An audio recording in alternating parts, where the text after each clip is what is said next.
Hello and welcome back to my channel. My name is Dick Fleming. During the Vietnam War I was a member of First Recon, a battalion recon, and I tell my stories on this channel, and also I've written a book called Chasing Charlie, which is available on Amazon and also on my website firstforcerecon.com, where there's additional resources on the reconnaissance communities, and also some photographs that augment my stories, so you might find that interesting as well. So, my last video I talked about arriving in Vietnam, my first day with my new teammates in First Platoon, First Battalion Recon, and we were given the orders to get ready for a new mission, and I was assisted by every member of that team to get ready and be as prepared as they could make me. So the day of my first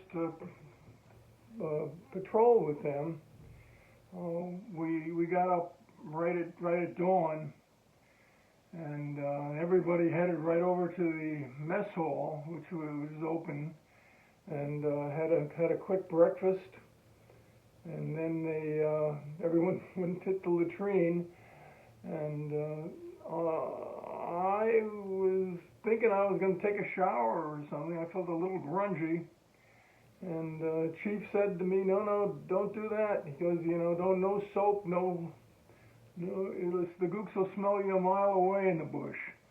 So just stay the way you are. And Garcia added, "Yeah, and if you have a little bit of a if you don't shave, have a little bit of a beard, the camouflage paint sticks better on you." So little tidbits there. So I went back into the hutch, and I got the only pair of the only pair of utilities I had, and again, they weren't camouflage at that point. They were just standard green utilities, and I put them on, and I watched the other men and tried to follow what they were doing. They stuffed their pants into their boots, and Garcia handed me a spray can of insecticide, an extra one that he had, and he said, "Spray that around your legs there, and it'll keep the leeches off, keep them from crawling up." And so I sprayed that around, and then he gave me the extra bottle, and he said, "Put it in your pocket of your utility, so you can get at it when you need to." So, I did that. I put my utilities on, and then the other men started to put on camouflage paint, and that came in two different varieties. There seemed to be there was a tube about this long with green paint on one side and brown on the other, brownish gray. And that was hard, and it screwed like you screw a lipstick. It would extend the camouflage paint. And these guys, you took as much care with that, getting their camouflage on, as I didn't tell you about the other kind. The other kind wasn't used as much, but it came in a tube also, a tube of green and a tube of brown. And it was shiny, and it was more like paint, and it had a much more vibrant hue to it, but it felt funny going on. It's sort of like putting oil on your face. It felt funny. Most of the men didn't like it. They preferred the tube of that little hard tube, and they all had mirrors, and they all took as much time as prima donna would putting on her makeup. So they all had different designs. The objective was to break up the outline of your face. Even I knew that. So you didn't want to concentrate on the center of your face. If you did one side brown and the other side green, it would break up your your image. But they all had separate things they did of their own. You know, some people put green on their throat, and others put green on their nose and brown everywhere else. And a lot of them put, you know, they suggested to me that they put the oily stuff on I closed my eyes and put it on there, so if I blinked, it wouldn't show white, which we wouldn't be able to do that. And when they finished, their face had kind of a startled expression on it. You know, their eyes were white, and they looked like they were startled animals. You know, which I guess was what we were in a way. But they made sure that I had gotten every bit of my face covered, my ears, my nose, my eyes, my throat, all the way down, and even on my arms and my hands. And Fernandez gave me an extra set of bush gloves, he called them, which were lightweight gloves, but they had all their fingers cut off. And those really were great because they protected you. If you grabbed onto a brush or something, you know, everything prickly. A lot of stuff was prickly and tear your hands apart. But with that, you know, it didn't. Those gloves were good, and they didn't impair your motion of your fingers at all. So he gave me that, and now it became, you know, we started to get our gear on. And I talked about how Chief had told me that he liked his gear to hang, and everybody had their stuff ready. You know, it just meant slipping it on. The previous day, Chief and the sergeant had gone out with the chopper to scan the area, and they were marking some areas they thought we could get into. They told us, you know, they didn't expect we need to rappel in or anything like that. You know, there were a couple of rice paddies, overgrown rice paddies that we could get the chopper into. The chopper would land into. So we felt pretty good about that. They also told us that, or Chief told us a little bit more about the mission. The sergeant had been briefed in the intelligence shed with the Chief, who was running assistant patrol leader at the time, and the objective was an area that had been bombed. They called it an arc-like strike, which was a B-52 strike, where a B-52 flew over it, I don't know how many tens of thousands of feet, and dropped 750 and 1,000-pound bombs in an area that would completely obliterate the area, supposedly. But it had been about 2 months since that strike had happened, and the brass wanted to make sure that the VC hadn't come back into that area because it had been used at one point as a base camp. So our job was to scan that area and see if there's any enemy activity. It was a fairly straightforward mission, so Chief said to me.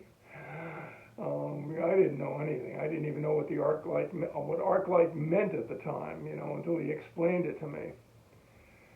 So I got my web gear on, and I had all my magazines loaded. I had my M16 all set up, and my grenades. You know, we had each taken grenades, and I asked Garcia how I looked, and he goes, "Not bad for a gringo. But you need a little bit more." And he took off a bandolier of M16 magazines. I think of it about 6 in there in a bandolier, maybe 8. But they came out a long string with little pouches, cloth pouches for each one of the magazines. And he strung that around my neck, and it hung down like this. And he said, "Now you look like Pancho Villa." I thought to myself, I guess I do.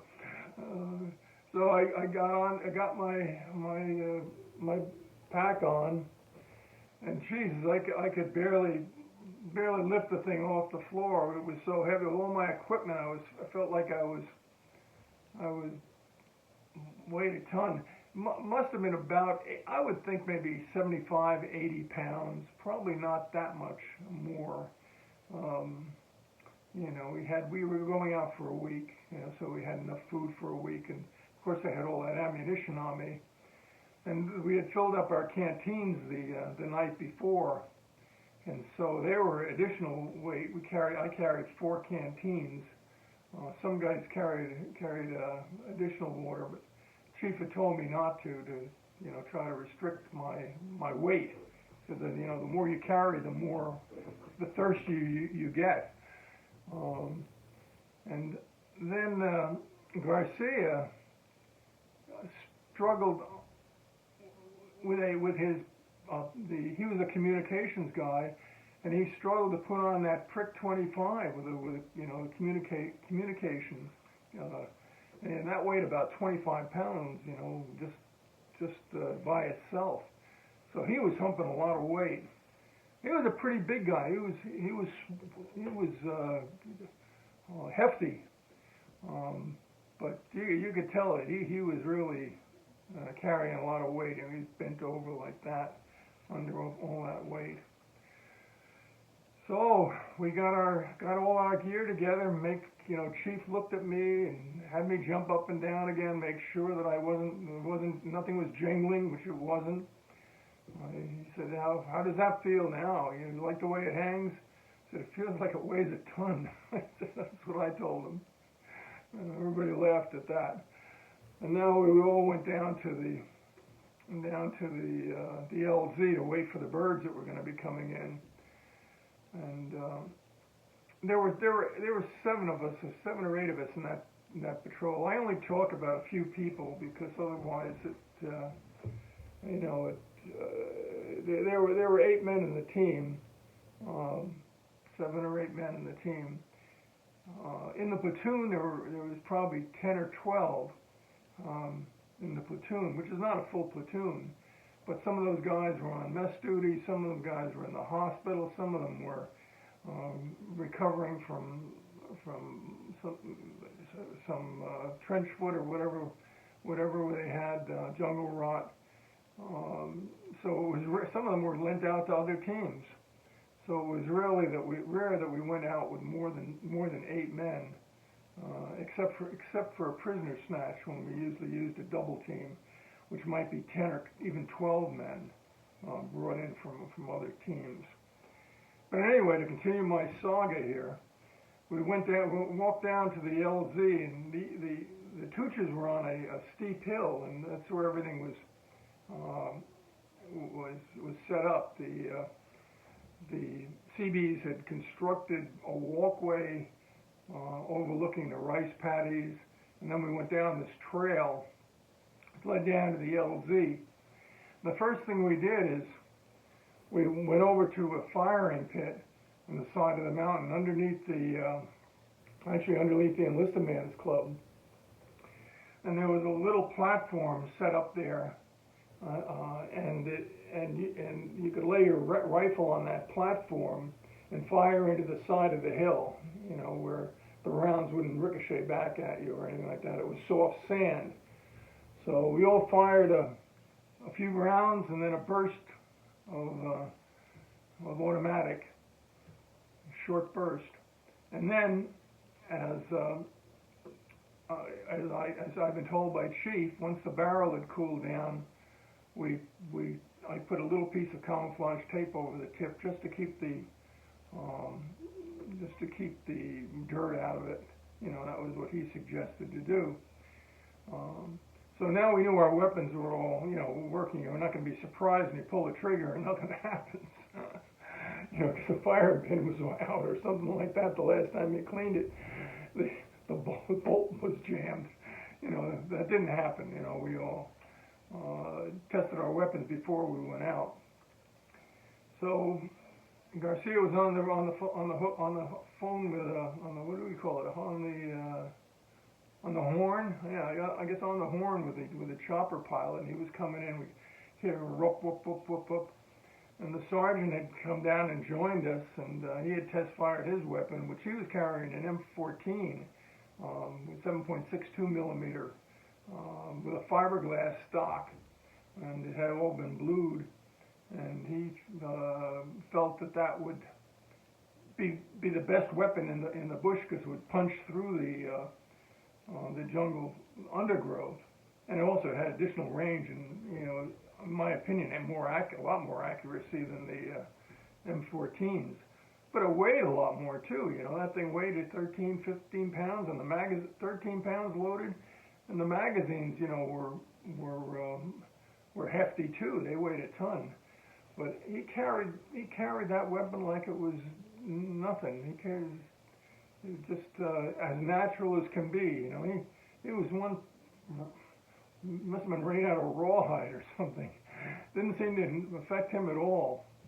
And Garcia pointed at him and he said, "Now, Rick, you watch him how he does everything. You keep your eye on him." And he punched me in the chest with his finger and he goes, "And don't fuck up." Well, I didn't have any intention of fucking up. I was dead serious, let me tell you. So the helicopter landed and we all went into the ramp. We walked into the ramp, and they had aluminum seats in there that folded down from the side of the C-46 on either side, but they're only about this wide. Now, if you didn't have any packs on or anything like that, it'd be okay to sit, this way. But with us, no way you could do that. You had to turn. And all the windows were busted out of the thing. There was no windows. I didn't ask about that at the time, but I quickly found out why there was no windows in it. So the crew chief made sure everybody was in and everything, no seat belts, and the helicopter took off. It didn't even raise the back ramp. It just flew along with the back open. I mean, if the helicopter had come like this, we would have all tumbled out. But that was the way they did it. So we were flying along, and Chief is, meditating about the activity, about the mission.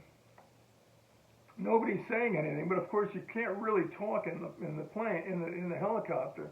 Those turbines were loud, and once we got going, I could see through the window that a gunship was following us. A UE gunship was following us. Now there might have been another gunship on the other side. I couldn't see that. I was only looking on one side, but I could see him, a little above us and behind us. So Sergeant was up with the pilot. He was pointing out, I guess an area of landing, and the helicopter did a quick circle and started quickly descending. And as we got nearer the ground, you could actually smell the jungle, the wind from the blades. I guess we were about maybe 200 feet up, and all of a sudden, I heard something like wham, wham, and the helicopter pilot immediately applied power, and I looked out the window, and all of a sudden the M60 machine gunner started firing out of the helicopter, and I saw this little twinkling in the underbrush, underneath us, about maybe 200 yards away. Looked pretty innocent, but actually that was a machine gun that was firing at us, and the pilot banked. Everybody in our team was firing out that with a window at that machine gun. It was bedlam, inside. You had eight men firing their M16s and the M40, the M60 machine gun going off, and the whine of that turbine at full max power. He banked and took off the other way. Well, boy, that was something. My heart was pounding, Everybody's cheering now. Yeah. It was a good feeling. I got to admit, I enjoyed that feeling there. God helped me, but I did. The adrenaline was going hard. And You know, you're young, you're 18, 19, 20 years old. You know, you think you're invincible, and you know that testosterone was pumping. Well, you know, didn't even think about maybe the helicopter was going to crash. Didn't think about it at the time. But the helicopter took off and went back to our LZ. It was about only, you know, we were out maybe, I don't know, 20 miles or something like that. You know, it didn't take long to go back to the LZ. And the pilot landed on the LZ, and we all left and stood around as he went around the helicopter, and he had a little can of white paint. He'd paint circles. We had two circles, two bullet holes that he found that had gone right through the cabin, you know, above our heads, right through. Because if it hit us, we'd have been killed. But you know, he circled those. And as I looked closer on that helicopter, I could see that there were patches all over it. And some of the patches seemed like they were you could see Budweiser on there. They had cut out the aluminum from a Budweiser can and riveted it to the side of the helicopter, and you could then spray painted it with a marine green, but you could still see the Budweiser on a few of them. God bless the Marines. You know, your money's not wasted with those guys, let me tell you. So I was getting ready to go back to the hooch. That's you know, I figured, you know, that helicopter was that would be the end of that first mission. But no, the sergeant's there. He goes, "Mount up." And I looked at Chief, and I said, "We're not going. We just got into a firefight." And he goes, dismissively, we weren't in no firefight, Rick." He goes, "We were just shot out of an LZ." And he goes, "We better load up again, bro. We're going out." Oh, jeez. And so we all went back in the helicopter, and it took off. Well, if you enjoyed this video, please give me a thumbs up, and maybe subscribe to my channel, and I'll continue my story about the first